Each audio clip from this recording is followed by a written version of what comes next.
Bonjour, j'espère que vous allez bien. Mais écoutez, dans l'épisode d'aujourd'hui, on va faire un petit suivi sur la ruche orpheline, qui était orpheline parce que j'avais tué la reine. Je sais que c'est moi.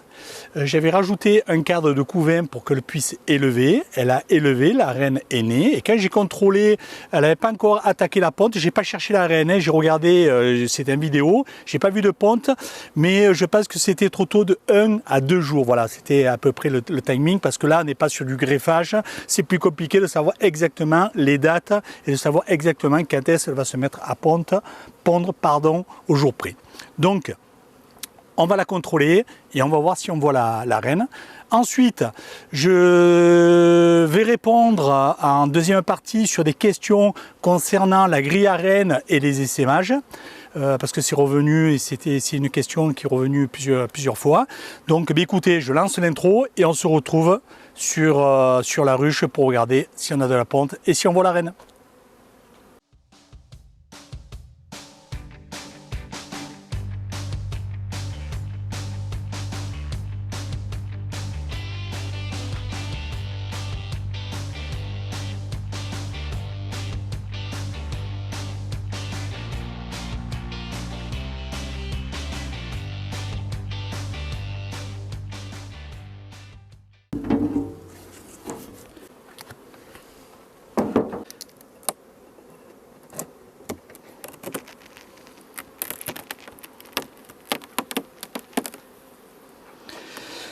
Voilà, donc la dernière fois que je l'ai ouverte de la vidéo, je vous mettais que j'étais sûr à 99% que la reine était revenue de fécondation et qu'elle allait attaquer la ponte parce que la ruche était calme. Vous voyez là, j'ai pas enfumé et c'est hyper calme, donc pour moi c'est bon. Là c'est pas du 99, là c'est du 100. Hein. Vous voyez, ça bat pas le rappel, c'est pas... Alors que ouvrir comme ça, même qu'il y ait une reine, hein, c'est pas conseillé, il ne faut pas s'amuser à le faire. Donc ici j'ai la partition, ici c'est le cadre que j'avais marqué pour me rappeler là où c'était, où il y avait le cadre où j'avais amené des œufs et du couvain non operculé, d'accord. Et c'est sur celui-ci qu'elle a élevé. Et maintenant je vais voir si je la trouve. Alors première chose, j'enlève les abeilles mortes, la cire qu'il y a sur le haut des cadres. Hein. Voilà, un petit peu sur le bord de la ruche, mais c'est propre. Ici, c'est la partition, donc je vais l'enlever pour me faire de la place. Hein. Alors, je vous rappelle, hein, on va le faire. Voilà. Je vous rappelle, hein, quand on met une partition, c'est parce que la ruche n'est pas complètement pleine ou parce qu'on veut travailler que sur 9 cadres pour gagner du temps sur la manipulation des cadres. Donc on va le faire en exemple. Là je viens de retirer la partition. Je retire le cadre qui est le cadre, bien sûr le cadre de rive. Donc pollen et du nectar. Je vois du nectar, ça veut dire qu'actuellement hop, il en rentre. Donc voilà. Je le mets en place. Le cadre d'après, donc c'est un cadre qui est pratiquement plein de pollen. Et sur la face arrière, il y en a pas mal, mais beaucoup moins que sur la face avant. Alors du pollen, on a eu beaucoup de rentrées de pollen dernièrement avec le cyste. Donc ici, ben voilà, hein. Donc voilà, je vais vous montrer à l'écran, vous devez le voir. Vous devez voir des larves à l'intérieur. Ici c'est pareil. Alors, sur la première vue, la ponte est belle. Elle pond bien. On verra mieux quand le couvain sera operculé, parce que là c'est toujours délicat. Donc là c'était le cadre que j'avais pris, donc ça c'est pas elle qui l'a pondu. Hein. C'était le cadre que j'avais pris, d'ailleurs vous le voyez, il va commencer à... Elles vont commencer à sortir les abeilles. Hein. C'est du couvain naissant. Hein. des deux côtés. Hein. Hop, et bien voilà. Je ne pensais pas qu'elle allait être sur ce cadre. Hein. En toute honnêteté, je vais vous la montrer. J'espère que vous la voyez. Elle est juste ici.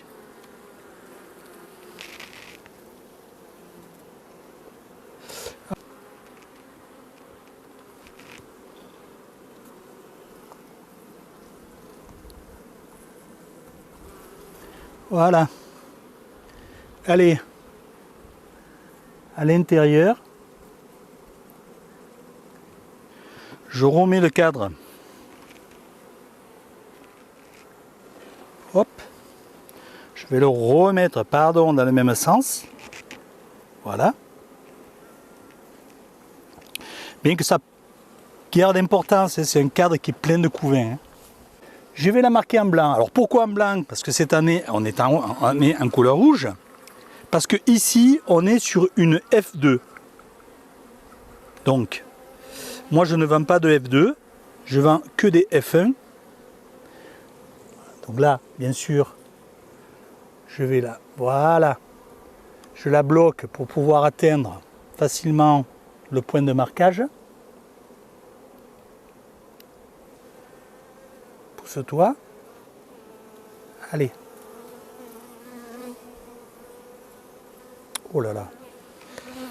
En voulant vous montrer, hop. Voilà. C'est marqué. J'ai un peu fait le cochon. Donc là, elle est marquée. Elle est à l'intérieur. Je la laisse pour le moment à l'intérieur, hein, comme ça, que ça sèche.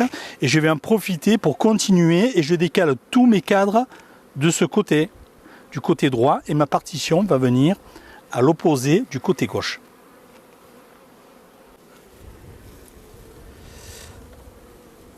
Donc ici aussi, c'est un cadre qui avait été amené. Je n'avais pas amené un, j'avais dû en amener deux. Parce que c'est le même. On voit que c'est quasiment pareil au niveau du couvain. C'est du couvain qui est prêt à naître. Donc ici, vous allez voir, c'est pondu aussi. Hein. Sur l'arrière, c'est pareil.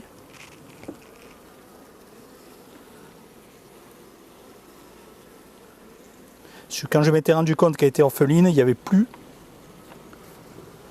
un brin de couvain. Donc ici, du pollen. Et sur l'arrière, pollen et du nectar. Alors, sur le côté, ce côté-ci, il n'y a que du pollen. Et de l'autre côté, pollen et nectar. Du nectar en ce moment ça rentre, mais ça fait du bien parce qu'on était vraiment pauvre. Voilà. Là aussi vous voyez, ça va peut-être briller. On voit le nectar qui rentre. Hein. C'est vraiment le premier jour à l'arrière, c'est pareil. Hein. Il est à moitié. C'est vraiment le premier jour où on a une belle rentrée de nectar. Hein. Sinon, ça faisait quelques temps que c'était très pauvre en nectar. Ça se voyait. Bon. Là, vous voyez des abeilles qui se sont engluées dans du miel parce que le l'ont attaqué pour le manger. Et ça, c'est du miel de lierre. Vous voyez, ce côté c'est du miel normal, mais de l'autre côté c'est du lierre et il y a aussi beaucoup de pollen. Donc j'étais en train de vous dire, la partition je la mets en place. Je n'oublie pas de relâcher ma reine. Voilà. Allez mes filles, poussez-vous. Allez, laissez sortir. Va promener. Toi aussi va promener. Laissez-la sortir tranquillement. Voilà. Allez. Et voilà. Elle retrouve sa place. Donc, on ferme. Ça ne sert à rien de laisser les ruches ouvertes pour rien. Je vais en profiter pour faire tomber les fourmis qui sont dans le nourrisseur. C'est la campagne. Hein. C'est la campagne, donc il y a des fourmis. Voilà. C'est c'est pas forcément gênant, hein, mais bon, c'est pas l'idéal non plus. Après, on va pas tuer les fourmis qui ont de nourrisseurs. Donc aujourd'hui, on est le 24 04 23. J'ai vu la ponte, j'ai vu la reine, j'ai pas compté le nombre de cadres, ça c'est bon. Et ici, reine marquée en blanc KF2. Voilà. C'est une F2 parce que c'est ça a été créé sur des cadres d'une F1, donc ça devient systématiquement une F2. Donc voilà, c'est plutôt une bonne chose. Elle s'est fait féconder, elle est re-rentrée, elle ne s'est pas perdue, même si c'est rangé en alignement, elle a retrouvé sa ruche. Hein. Alors après, c'est pas l'idéal, je le sais, mais on travaille beaucoup comme ça quand on fait de l'élevage. Donc voilà, une bonne chose. Et voilà pourquoi elle n'a pas été marquée en rouge, mais bien en blanc. C'est pour pas que des fois, par erreur, je la rentre dans le circuit. Déjà par la couleur, par les numéros de ruche, par les étiquettes. Normalement, ça ne doit pas arriver que je puisse prendre une reine qui n'est pas dédiée à la vente à un client. Hein. Mais au cas où, une double précaution, ça coûte pas cher. Donc ça, c'est il y a 2 ans en arrière. Donc ça sert encore un peu. Bon, on va attaquer les réponses. Hein. Il y a une question qui revient, c'est pas toujours la même, c'est écrit différemment, mais c'est toujours sur le même principe. Et donc je vous en lis une. Et bonjour Fred, merci pour ta vidéo. Tu n'abordes pas la contrepartie de la grille arène qui est le risque accru d'essaimage, il me semble.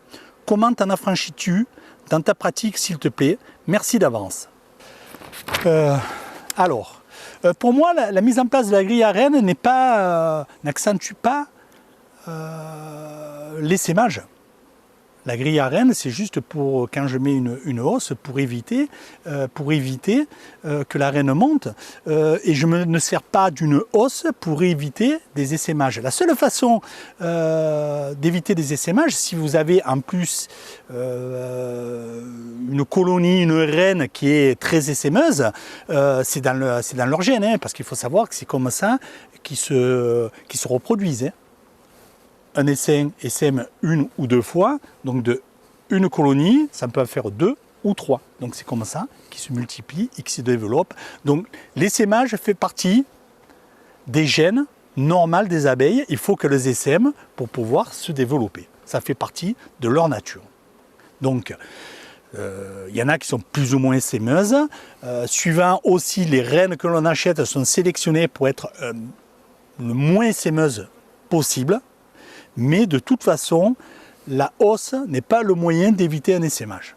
La seule façon d'éviter l'essaimage, c'est d'ouvrir vos ruches et d'aller faire les cellules royales.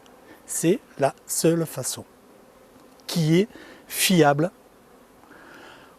Le 100% n'existe pas, mais on va dire à 99%. Parce que vous pouvez rajouter une hausse, si une reine a décidé d'essaimer, elle va essaimer. Donc, je vous le redis, seule chose, c'est les cellules royales. Ou alors, sinon, c'est de gérer votre colonie, de la conduire différemment, c'est-à-dire qu'en cet moment, il faut y retirer des cadres et remettre des cadres pour occuper toutes les castes de la colonie. C'est-à-dire ça va occuper la reine, ça va occuper les cirières, ça va occuper les ouvrières, ça va occuper les nourrices, etc.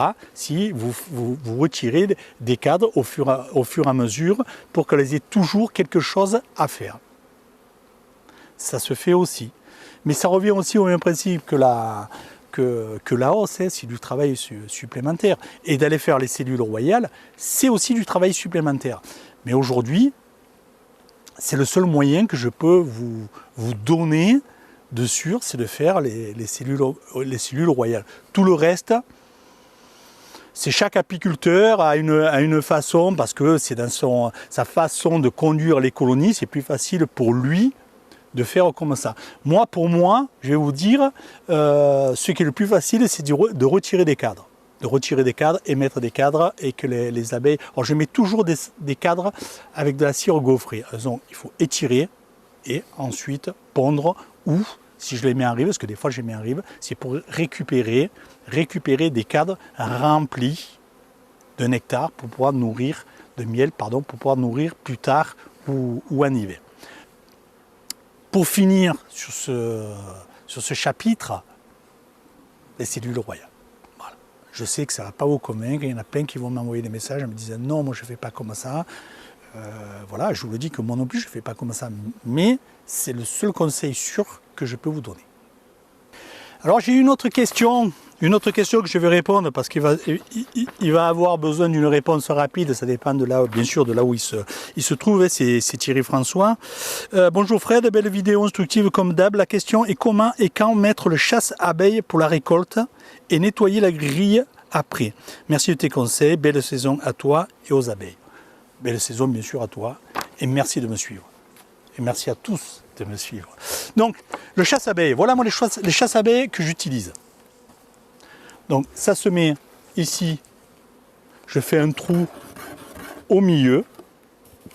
Ensuite, je mets 4 vis qui me servent hop, à le positionner. Voilà, comme ceci. Et après, il s'enclenche. Alors je vais vous montrer comment ça fonctionne. Voilà, vous voyez, il y a 4 vis, je les fais coulisser. Ça fait que je m'en sers de chasse-abeilles et je m'en sers aussi de couvre-cadre. Et là-dessus, je mets un morceau de bois pour pas que les abeilles sortent. Donc, double utilité. Donc moi, j'utilise ce modèle-là. Il y a plusieurs modèles. Hein. J'en ai d'autres, ça fonctionne. Et donc, après, faites un choix. Travaillez avec le même. C'est plus facile d'avoir le même matériel et que ce soit homogène. C'est toujours quand même beaucoup plus facile. Alors, la mise en place, elle est simple. Hein. C'est... Là où vous avez votre chasse-abeilles, ça va hop, sur le corps de ruche. Les abeilles ici, elles descendent, elles viennent sur cette grille et de cette grille, elles vont venir sortir par le côté. Ça fait qu'en règle générale, elles n'arrivent pas à monter, mais elles peuvent que descendre et elles redescendent dans le corps de ruche. Et vous avez votre os qui se vide. Vous le mettez la veille pour le lendemain, hein, ça suffit, ou 2 jours avant, mais c'est pas une semaine avant. Comment vous les nettoyez? Ben, vous les nettoyez de... Moi, celui-là, il a plusieurs années, vous le voyez, il n'est pas encore à être nettoyé. Hein. Ça se salit très peu à 1-2 jours. Moi, en général, je ne les mets qu'une journée. Hein. Ça se salit très peu. Sinon, pour nettoyer, tout ce qui est à nettoyer comme ça, c'est au cristaux de soude. Hein. Avec de l'eau chaude. Hein. C'est cristaux de soude que vous achetez dans les magasins de GMS, hein, ça coûte pas cher et ça nettoie la propolis, ça nettoie bien. Donc, mais il faut le faire avec de l'eau très chaude. Donc voilà, et on le met juste au moment où on veut récolter le miel. Hein. On le met pas avant, hein, sinon les abeilles ne pourront pas monter.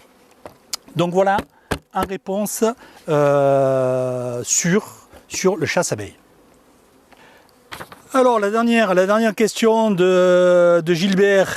Bonjour, ça fait au moins 3 semaines que j'ai rajouté une hausse sans grille à reine. Est-ce que je peux mettre maintenant, même si je trouve du couvain, du pollen dans la hausse? Je n'ai que 2 ruches et je les ai sans grille à reine. J'ai suivi les conseils d'un vendeur de chez On Passe le Magasin. Mais je me demande si j'ai bien fait. Merci à vous, cordialement, Gilbert. Alors, si vous n'avez pas mis de grille à reine, il n'y a rien de catastrophique, sinon que vous n'allez pas avoir un miel le plus pur possible, puisqu'il va être dénaturé par du couvain quand vous allez le passer à centrifugeuse, où certains récupèrent les cadres de hausse qui ont du couvain et du pollen, et s'en servent pour faire dans des hausses une ruche pour élever une reine. Alors, si vous n'en êtes pas là, que vous faites que du miel, bien sûr, dans vos hausses, vous ne faites pas de soucis. Si ça pollue un peu votre miel, il y a les filtres, ça va le filtrer. Ce n'est pas l'idéal, mais les filtres sont là aussi pour ça. Hein. Donc il n'y a rien de grave. Maintenant, si vous avez de la ponte, que vous avez que de la ponte d'ouvrière, si vous avez du pollen, c'est pas grave, que de la ponte d'ouvrière, vous pouvez mettre votre grille à reine. Mais, parce que les ouvrières, quand elles vont naître, elles pourront passer au travers de la grille, sortir et faire tout ce qu'elles ont à faire dans la ruche et après finir leur vie en étant butineuses et en sortant pour ramener des réserves à la colonie. Par contre, si vous avez de la ponte de faux bourdon, le faux bourdon ne va pas passer dans la grille à reine. Alors, c'est pas grave non plus, hein, parce que si vous allez, Gilbert il a 2 ruches, je pense que c'est quelqu'un qui doit y aller régulièrement à ces 2 ruches.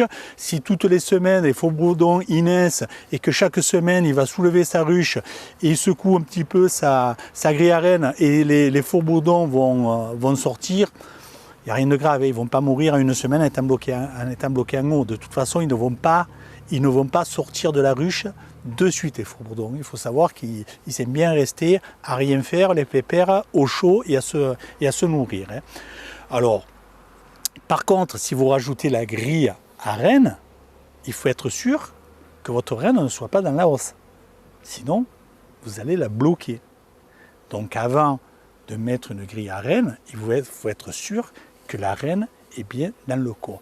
Alors, si vous avez un doute, que vous n'êtes pas sûr, que vous ne savez pas, que vous ne voulez pas faire de bêtises, ne mettez pas. Moi, le conseil que je vous donne, hein, par sécurité, ne mettez pas de grille à reine sur votre hausse. Par contre, si vous devez mettre une deuxième hausse, mettez la grille à reine sur la première hausse, entre la première et la deuxième. D'accord?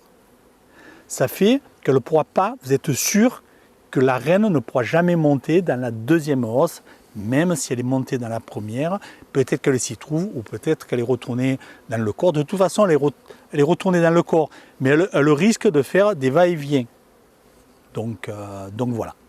Voilà le conseil que je peux vous donner, mais ne vous faites pas de soucis pour ça, il n'y a rien de grave. Voilà. Donc, moi, je vous conseille, je le redis, d'utiliser une grille à reine. Alors certains, beaucoup, m'ont envoyé des messages en disant qu'ils utilisent, vous savez, les nylons que l'on pose sur les cadres et qu'il n'y a que le tour où la reine pourrait passer, parce que le nylon ne fait pas le diamètre intégral du corps. Il est plus petit, ça fait que sur le tour, les abeilles, la reine pourrait passer. Alors la reine passe rarement. Elle peut passer, certains m'ont écrit que jamais elle peut passer, si elle peut passer. Il ne faut pas quand même la prendre non plus pour une idiote. Elle peut passer, si elle a envie de passer, elle passera. Mais c'est vrai que ça l'empêche de passer avec un gros pourcentage. D'ailleurs, certains, sur les grilles à reine, coupent les bords, font une plus grande ouverture pour que les abeilles montent plus facilement, en disant aussi, même principe, la reine passe très rarement par les bords, monte plus facilement par le centre. Là-dessus, je les rejoins, puisque quand vous retrouvez de la ponte dans votre os, en règle générale, vous la retrouvez au milieu. C'est le même principe que les abeilles, quand elles montent du miel dans la hausse, vous retrouvez le miel au milieu, au départ. C'est pour ça que les cadres du milieu, quand ils sont pratiquement pleins, hop, on les bascule en rive, et ceux de rive, on les bascule au milieu, parce que souvent, elles ont du mal à finir de les remplir. Donc voilà. Donc oui, le nylon, je connaissais de mettre un nylon sur le cadre, je connais depuis déjà quand même pas mal d'années. Donc c'est pas quelque chose que j'utilise. Donc je l'ai répondu. Alors c'est pas parce que je n'aime pas le principe, c'est que pour moi c'est plus facile de mettre des grilles à reine que d'avoir encore des nylons. Les grilles à reine, hop, je les stocke. Les ruches en prod, je laisse la grille à reine avec bien sûr le nourrisseur, etc. Dans les ruches, ça fait que c'est toujours le même matériel qui reste à la disposition de la ruche. C'est pour ça que je n'utilise pas le système du nylon qui est un petit peu plus petit que le corps pour pas que la reine monte sur l'eau. Donc voilà. J'ai répondu pratiquement à toutes les questions que j'avais relevées. Eh ben, écoutez, on va se donner rendez-vous la semaine prochaine pour un nouvel épisode. Allez, ciao ciao, bonne semaine.